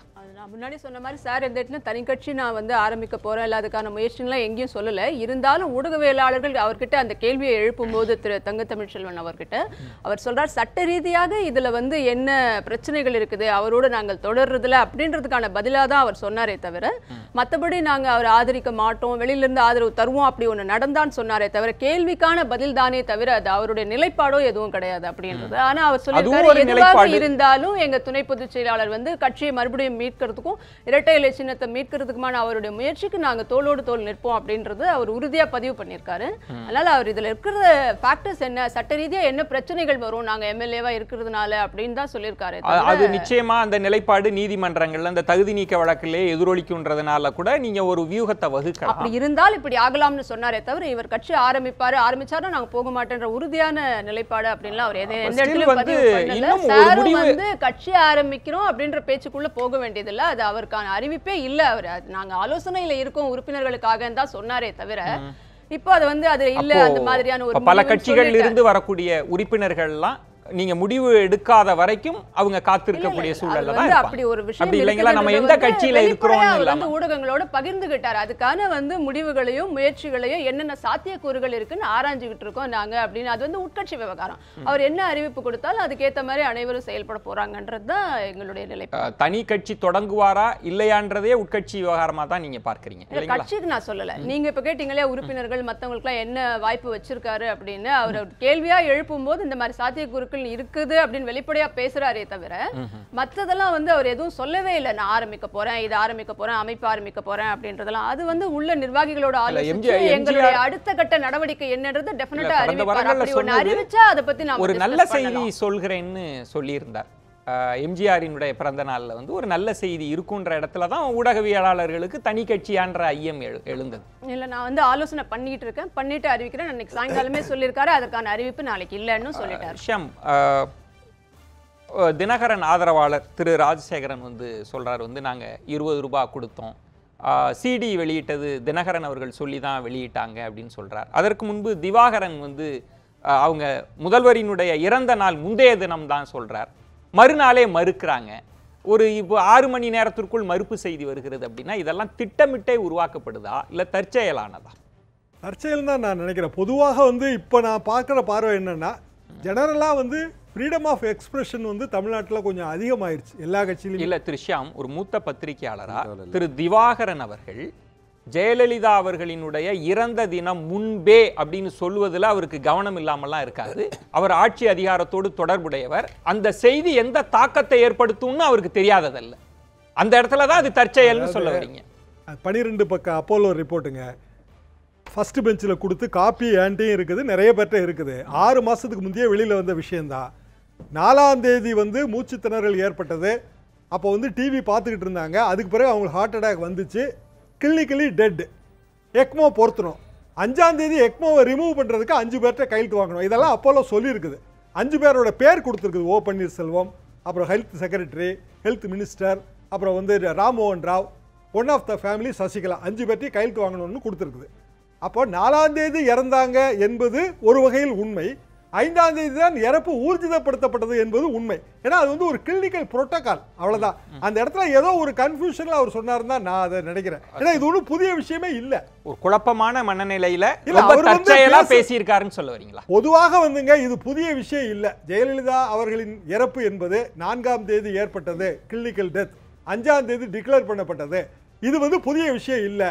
இன்னும் சொல்ல போனால் இந்த கார்டியாக் அரஸ்ட்ல வந்து நான் மீண்டும் திவாகரன் மகன் வந்து நான் கட்சி ஆரம்பிக்க போறேன்னு சொல்றதும், திரு நடராஜன் அவர்கள் ஊடகங்கள்ல வந்து தினகரனை பற்றி விமர்சிப்பதும், திவாகரன் வெளிப்படையாக வந்து ஜெயலலிதா அவர்களின் மரணம் பற்றி பேசுவது எல்லாமே தற்செயலான. நான் எல்லாத்தையும் தற்செயல்னு நான் சொல்லலைங்க. நடராஜனுக்கு வந்து அவருக்கு வேற அஜெண்டா இருக்கலாம், அது வந்து எனக்கு தெரியாது. திவாகரனோட சன் அவர் எனக்கு தெரியவே தெரியாது, ரொம்ப யங் பர்சனு, அவருக்கு வேற அஜெண்டா இருக்கலாம். ஆனா இந்த ஜெயலலிதா அவர்களின் மரணம் என்கிற இந்த ஒரு விஷயம் மட்டும் ஒரு 6 மாதமாக தெரிந்த விஷயம்தான்.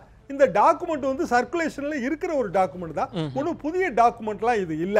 ராஜசேகரன், தொட்டியம் ராஜசேகரனுடைய பேச்சையும் அப்படிதான் பாக்குறீங்க? இல்ல, ஒருவேளை தொட்டியம் ராஜசேகரன் இபிஎஸ் ஓபிஎஸ் அணியினர் எங்க ஸ்லீப்பர் செல் அங்க இருக்காங்கன்னு சொன்னாங்களே, அதுவா? அப்படி பார்க்கலாமா? தொட்டியம் ராஜசேகர் வந்து ஏன்னா அவரோட வீடியோ உங்க இதுல தான் நான் பார்த்தேன். இல்ல அப்படின்னா நான் திரு ரவீந்திரன் துரைசாமி கிட்ட இன்னும் ஆழமா கருத்தை பெற முடியும்னு நினைக்கிறேன். திரு ரவீந்திரன் துரைசாமி இல்ல இந்த கேள்வி வெளிப்படையாக, ஏன்னா இவங்களுக்கெல்லாம் தேர்ந்த அரசியல்வாதிகள், அவர்களுக்கு தெரியாதல்ல, காட்சிப்படுத்தப்பட்டு கொண்டு இருக்கிறது தான். 20 ரூபாயை நாங்க கொடுத்தோம், டோக்கனா கொடுத்தோம், சிடியை வந்து அண்ணன் சொல்லி தான் வெளியிட்டாருன்னு சொல்றதெல்லாம் ரொம்ப தற்செயலா பேசினாரு, தொண்டர்களை உற்சாகப்படுத்த பேசினாருன்னு புரிஞ்சுக்க முடியல. சிடி வந்து அவரு சொல்லாம வெளியிட்டு இதுல வந்து ஏன்னா இதை பொருத்த வேண்டியிருக்கு. ராஜேந்திர பாலாஜி எல்லாத்தையும் அவரு பாத்துக்குவாருன்னு சொன்னதையும் தொட்டியம் ராஜசேகரன் அவர்கள் பேசியது எல்லாத்தையும் தற்செயலாமா பார்க்க முடியாது. இல்ல, திவாகரன் பேசினது, நடராஜன் பேசினதெல்லாம் தங்களை முன்னிலைப்படுத்துவதற்கும் தங்களை ஒரு ஆளாக காட்டிக்கொள்வதற்கும் தான். இப்போ தினகரன் அங்கே வெற்றி பெற்றிருக்காருன்னா அந்த வெற்றியில் எங்களுக்கும் பங்கு இருக்குங்கிற மாதிரி ஒரு தோற்றத்தை கொடுக்கறதுக்கும் அதில் வந்து ஷேரை கிளைம் பண்ணது தான். தினகரன், திவாகரன், விவேக், மற்றவங்க பேரெல்லாம் எனக்கு தெரியல, நிறைய மாதிரிலாம் பேசுவாங்க. இப்போ ஏற்கனவே அவாளி வாழ்லாம் ஒருக்கா பேசும்போது கூட திவாகரன் பேசினார். அப்போ என்னங்க நீங்க பாப்பாத்தி தான் அசைக்க முடியாதுன்னு சொல்லும்போது வாய் மூடிட்டு இருந்து இப்போ என்ன பேசுறீங்கன்னு கூட நான் கூட பல இதுகளையும் பதிவு பண்ணேன். இப்போ அவங்க தங்களுக்கு அரசியல் முக்கியத்துவம் இருக்கு, எங்களுக்கும் இந்த தினகரனை சுற்றி உள்ள ஆட்கள்ல எங்க ஆட்களும் உள்ள இருக்காங்க, இந்த 18 எம்எல்ஏக்கள்லையும் எங்களுக்கு வேண்டியவங்க உள்ள இருக்காங்கிறத அவங்க இன்டைரக்டா வந்து அதிகாரத்தில் இருக்கவங்களுக்கு வந்து அவங்க ஃபீலர் விடுறாங்க அல்லது வந்து அதை சுட்டி காட்டுறாங்க மாதிரி தான் இவங்களை எடுத்துக்க முடியும். தினகரனை பொறுத்தவரையில நான் ஏற்கனவே முதல்ல சொன்னேன், அதுக்கு உள்ள போக விரும்பல. நான் அதை அந்த வெற்றியை மையமாக வச்சு தான் தனக்கு ஒரு லீடர்ஷிப் கிடைச்சிருக்கு, அதை எப்படி முன்னெடுத்து போகக்கூடாதுங்கிற டைலமாவில் அவர் அதில் உள்ள சாதக பாதங்கள்ல அவர் இருக்கிறார். தொட்டியம் ராஜசேகர் வந்து இதை பேசியிருப்பது வந்து இன்னைக்கு வந்து தினகரன் வெற்றிக்கு பிறகு எடப்பாடி பன்னீர்செல்வம் அணியரோட ஒரே அதோட அக்யூசேஷன் குற்றச்சாட்டு வந்து 20 ரூபா நோட்டு தாங்கிறது. அதை தொட்டிய ராஜசேகர் பேசியிருக்கிறார் என்றால் பல வகையில் வந்து எடப்பாடி டீமும் அவங்க சேர்ந்த உளவுத்துறையும் வந்து மிக கடுமையான ஒர்க்குகளை பண்ணிட்டு இருக்கிறாங்க. சாதாரணமாக செயல்படலை. அந்த செயல்பாட்டில் தொட்டியம் ராஜசேகரும் ஒரு மீனாக இருப்பாரோ என்ற சந்தேகம் வருகிறது. இல்ல அவருடைய கட்சி உறுப்பினர் அவருடைய நம்பகத்தன்மையே கேள்விக்குறியாகிறது. இல்ல எனக்கு சந்தேகம் வருதுன்னு சொல்றேன். நான் வந்து அரசியல் இந்த சைடுல இருந்து ஒர்க் பண்றாங்க. அவரே வந்து ஓபன் மைக்ல வந்து அவர் ஓபன் ஏர்ல சொல்லிட்டாரு, இது வந்து ஒரு சாணக்கியத்தனம் வந்து நாங்களும் பண்ணுவோம் அப்படின்ற தொண்டர்கள் அதை உற்சாகமா ஏத்துப்பாங்க, ஒரு நகைச்சுவை பேச்சா அது இருக்கணும் அப்படின்றதுனால ஆர்வ கோளாறுல தான் நான் பேசினேனே தவிர எனக்கு மக்களுக்கு என்ன ஒரு ஐயம் வருதுன்னா, உங்களுடைய தொண்டர்கள் தான், செயல் வீரர்கள் கூட்டம் தான், நம்முடைய வெற்றின்றது 20 ரூபா டோக்கனால வந்ததுன்றதுனால என்ன உற்சாகம்? எல்லாற்றையும் தாண்டி அவர் செல்வாக்கால ஜெயிச்சாருன்னா உற்சாகம் கிடைக்கும். 20 ரூபா கொடுத்து தான் ஜெயிச்சோம், டோக்கன் கொடுத்து ஜெயிச்சோம்னா அதுல என்ன உற்சாகம்? என்ன உற்சாகம் கிடைக்கும்? வாக்குகள் வாங்கி இருக்காங்க அவங்க 40,000 சில்ட்ரன் மதுசூதன அப்படின்னா 6,000 ரூபாய் கொடுத்தது வந்து உறுதிப்படுத்தப்பட்ட ஒன்று. ஆனா அவங்க 6,000 ரூபாய் கொடுத்துட்டாங்க அப்படின்னு அந்த மக்கள் திணறின நாமளும் வந்து ஒரு யுக்திகள் வச்சிருக்கோன்றதுனால தான் நாங்க அப்படி சொன்னோம் அப்படின்னு தான் சொல்லியிருக்காரே தவிர நம்ம கொடுத்தோன்ற ஊர்ஜிதமான பேச்செல்லாம் 20 ரூபா டோக்கன் கொடுத்தது ஒரு உத்தியா பேசியிருக்காருன்னு நான் புரிஞ்சுக்கணும். விஜயன் சார் ஒரே ஒரு விஷயம், அதாவது அந்த வகையில அந்த தொண்டர்கள் ஏத்துக்கணும்னு ஒரு நகைச்சுவை பேச்சா நகைச்சுவையா நான் கருதுறேன். அம்மா இருக்கும்போது ஜவஹர் அலி நம்ம வந்துடலாம். ஒரே ஒரு அம்மா இருக்கிற வரைக்கும் இது பற்றி அம்மாவை பற்றியோ எது பற்றியோ வந்து சசிகலா அம்மையார் குடும்பத்தை யாருமே வந்து வாய் திறந்ததே இல்லை. ஆனா அதற்கு பிறகு அம்மாவுடைய மரணத்திற்கு பிறகு திட்டமிட்டு பல விஷயங்களை அவங்க பேசி வராங்கன்னா அது அம்மாவை சிறுமைப்படுத்த வேண்டும் என்பதற்காகவே பல கருத்துக்களை இப்ப பதிய வச்சுக்கிட்டு அம்மாவுக்கு தான் நாங்க தான் பல திட்டங்களை தீட்டி கொடுத்தோம் என்று சொல்றாங்க. சரி, இதெல்லாம் வந்து அது வந்து இது எது அம்மாவை சிறுமைப்படுத்த வேண்டும், நாங்க தான் அம்மா அரசியலை என்ற அடிப்படையில் அவருடைய கருத்து இல்ல நீங்க இன்னும் கொஞ்சம் கூடுதலா முலாம பூசிட்டீங்க நடராஜன் பேச்சுக்கு. ஒரு விஷயம் சொல்றேன் சார், இருங்க சார் ஒரே ஒரு விஷயம். ஜவஹர் அலிக்கு தெரியாதல்ல பல நேரங்கள்ல இது போன்று திரு நடராஜன் அவர்கள் பேசியதும் முரண் இருந்ததும் தெரியாது. ஒரு தொலைக்காட்சியில அம்மாவுடைய பின்புலமா இருந்தான்னு சொல்லுங்க. அம்மாவுக்கு நாங்க தான் எல்லாமே கற்றுக் கொடுத்தோன்ற அடிப்படையில் தான் அவருடைய கருத்து. இப்போ இதெல்லாம் தெரியப்படுத்த வேண்டிய அவசியம் என்ன வந்தது? அதனால என்னன்னா மக்கள் கிட்ட ஒரு பெரிய வந்து குழப்பத்தையும் பொருளையும் வதந்தியை உருவாக்குறாங்க. அம்மாக்கே நாங்க தான் மாஸ்டர், நாங்க சொல்லிதான் இப்படி நடந்துகிட்டாங்க அப்படின்ட்டு ஒரு மக்களுக்கிட்ட தினகரன் மேல ஒரு மக்களுக்கு ஒரு அபிப்பிராயம் உண்டாக வேண்டும் என்பதற்காக இப்படிப்பட்ட கருத்துக்களை திணிக்கிறாங்க. நான் ஒரே ஒரு விஷயம் சொல்லி முடிக்கிறேன் சார். அந்த ஒரே ஒரு இந்த செய்திக்கு சொல்லிடுங்க.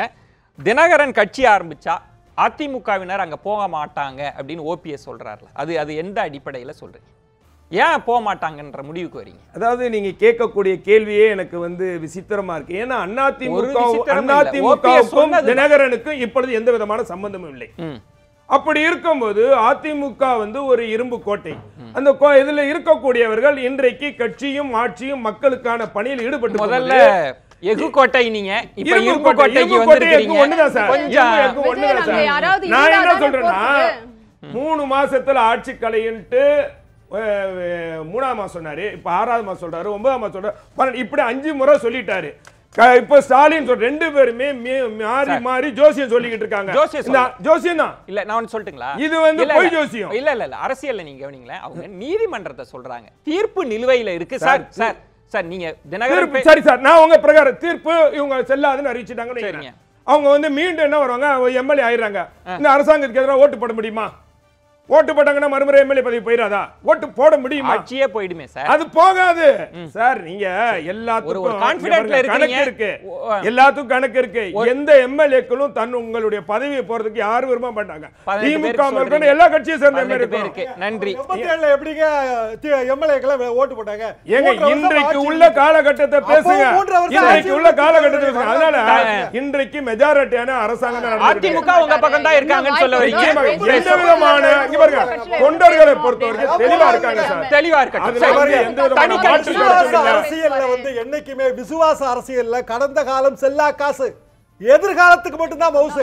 எதிர்கால தினகரன் நினைச்சா மாத்தி ஓட்டு போடுவாங்க. தனி கட்சி விஷயத்துல தினகரன் முடிவெடுக்காமல் இருப்பதன் நோக்கம் என்ன? இந்த கேள்வியை தான் நம்ம நியூஸ் 7 தமிழ் ட்விட்டர் பக்கத்துல முன்வைத்தோம். மக்கள் என்ன கருத்துக்களை தெரிவிச்சிருக்காங்க பார்க்கலாம். தனி கட்சி விஷயத்தில் தினகரன் முடிவெடுக்காமல் இருப்பதன் நோக்கம் என்ன? அதிமுகவில் இணைவது 7 விழுக்காடு, பலவீனமான எதிர்காலம் 17 விழுக்காடு, திட்டமிட்ட காய் நகர்த்தல் 24, அதிமுகவை கைப்பற்றுவது 52. தனி கட்சி விஷயத்தில் தினகரன் முடிவெடுக்காமல் இருப்பதன் நோக்கம் என்ன? அதிமுகவில் இணைவது 7 விழுக்காட்டினர், பலவீனமான எதிர்காலம் 17 விழுக்காடு, திட்டமிட்ட காய் நகர்த்தல் 24 விழுக்காடு, அதிமுகவை கைப்பற்றுவது 52 விழுக்காடு. சசிரேகா, மக்கள் கருத்தை எப்படி பாக்குறீங்க சுருக்கமா? மக்களே சொல்லிட்டாங்க. நான் சொன்ன மாதிரி பார்க்கே நகர்ல அது நிரூபணம் ஆயிடுச்சு. அதே மாதிரி யார் சார்பா நான் பேசுறேன்னு சொல்லி என்ன பொய்களை அள்ளி விட்டாலும் சரி, நான் சொல்ல வரத சொல்லி முடிச்சிடுறேன். நான் ஒண்ணும் இப்போ முடிவுல புதிய வாதம் வேண்டாம் சசிரேகா, அது நியாயம் இல்ல. இருக்கிறதுதான் சொல்றேன். நான் முழு பூசணிக்காய சோத்துல மறைக்க நினைச்சாலும் சரி, வரலாறு தெரியாம அந்த கட்சிக்கு சம்பந்தமே இல்லாம 3 மாசத்துக்கு முன்னாடி நான் அனுமதிக்க மாட்டேன். மன்னிக்கவும், இது நியாயம் இல்ல, இது நியாயம் இல்ல, இது நியாயம் இல்ல, விவாதத்தில் நியாயம் இல்ல, நியாயம் இல்ல, நியாயம் இல்ல, நான் அனுமதிக்க முடியாது. சரி, உங்க பாயிண்ட்க்கே வர இயக்கத்தை கைப்பற்ற அப்படின்றது 52% மக்களே மிக அதிகபட்சமா கொடுத்திருக்காங்க. அதுதான் நடைமுறை உண்மை. அது எப்படி உணர்ந்திருக்காங்க? அதிமுகவை கைப்பற்றுவதுன்னு 52 விழுக்காடு சொல்லியிருக்காங்களே, எப்படி அந்த முடிவுக்கு வராங்க? எப்படி அந்த முடிவுக்கு வராங்கன்னா, அதிமுகங்கிற ஏதோ ஒரு பேர்ல இவர் டெல்லி ஹைகோர்ட்ல ஒரு ஆர்டர் வாங்குறதுக்கு வாய்ப்பு இருக்கு. இப்ப நம்ம நிறைய விவாதங்களை இதெல்லாம் சொல்றோம். இப்போ சிவபார்வதி வழக்கை பத்தி நானும் சொன்னேன், ரவீந்திரனும் சொன்னாரு. கேட்கறவங்களுக்கு அப்படிதான் தோணும். நம்ம டிவி நிகழ்ச்சிகளை பாக்குறவங்க தான் நம்ம ட்விட்டர் போல்ல பங்கெடுக்கிறாங்கிறத நம்ம மறந்துடக்கூடாது.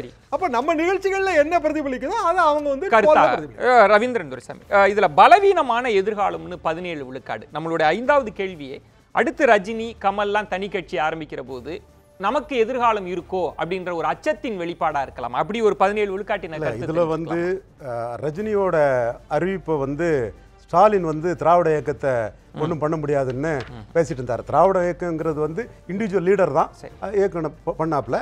எடப்பாடி பழனிசாமி எம்ஜிஆர் மாதிரி யாரும் வர முடியாதுன்னு ரியாக்ட் பண்ணாப்புல. ஸோ ரஜினியோட இது முதலமைச்சருக்கும் சரி எதிர்கட்சி தலைவருக்கும் சரி ஒரு 3.5 வருஷம் கழிச்சு வர்றது அவங்களுக்கு ஒரு அந்த எலெக்ஷன் முடிஞ்சதுன்னா உடனே ஆட்சி முடிஞ்சதுன்னா உடனே வந்துருவாங்க எண்ணம் திமுக எம்எல்ஏக்களுக்கும் திமுக தலைமைக்கும் அது இருக்கிறது எனக்கு தெளிவாக தெரியுது. இவர் டிடிவி தினகரன் அது சம்பந்தமா எதுவும் ரியாக்ட் பண்ண மாதிரி தெரியல. இப்ப என்னோட அனுமானம் இதுல என்ன, திட்டமிட்ட காய் நகர்த்தலுங்கிறதான். பொலிட்டிக்கல் இந்த கருணாநிதி மாதிரி பொலிட்டிக்கல் அந்த போக்கஸை தன்னுக்குள்ள வைக்கணும். இன்னொரு விஷயம் என்னன்னா, இந்த 18 இங்க ஆர்கேனர்ல ஜெயித்தது தினகரன். ஆனா அந்த 18 எம்எல்ஏக்கள்கிட்ட உள்ள பெர்சனல் கான்டாக்ட் விஜயானந்தோட அந்த ஜெயானந்த் இந்த மாதிரி ஆட்கள் இருக்காங்கல்ல, இவங்களுக்கு தான் ஜாஸ்தி இருக்குங்க நான் நினைக்கிறேன். உங்களுடைய அனுமானம் சொல்றீங்க. ஜவஹர் அலி, நீங்க எப்படி பார்க்க? திட்டமிட்ட காய் நகர்த்தல் 24, அதிமுகவை கைப்பற்றுவது 52. நேர்கள் அவர் அதிமுக விட்டு விலக்கி பார்க்கல, இன்னொரு கட்சியா பார்க்கலன்னு நான் புரிஞ்சுக்கலாமா? அம்மா இருக்கும் போதே இந்த கட்சியை கைப்பற்றுவதற்காக இருக்கிறாங்கன்ட்டு அம்மாவுக்கிட்ட சசிகலா அம்மையார் ஒரு கடிதத்தை கொடுக்கறாங்க. அந்த கடிதத்திலே அந்த வரிகள் இருக்கிறது. இதுக்குள்ள மக்கள் கருத்து கட்சியை கைப்பற்றுவதற்காக என்னை சார்ந்தவர்கள் முயற்சி செய்தார்கள் என்ற விஷயம் அறிந்து கொண்டே என்று சசிகலா அம்மையாரே கொடுத்த கடிதத்திலே இருக்கு.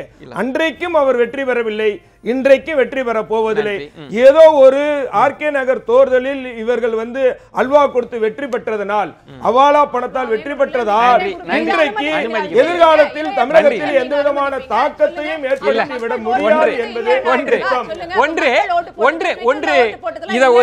இது தினகரன் உத்தி மாதிரி கருத்துரையாளர்களின் உத்தி. கடைசி ஒரு நிமிஷத்துல ஒரு புதிய விவாதத்தை தொடங்குறது, அதுக்கெல்லாம் மக்கள் ஏமாற மாட்டாங்க. நம்ம புதுசா பேசலாம். நால்வருக்கும் என்னுடைய நெஞ்சம் நிறைந்த நன்றிகளை தெரிவித்துக் கொள்கிறேன். மற்றொரு தலைப்பில் சந்திக்கலாம். நன்றி, வணக்கம், நள்ளிரவாகட்டும்.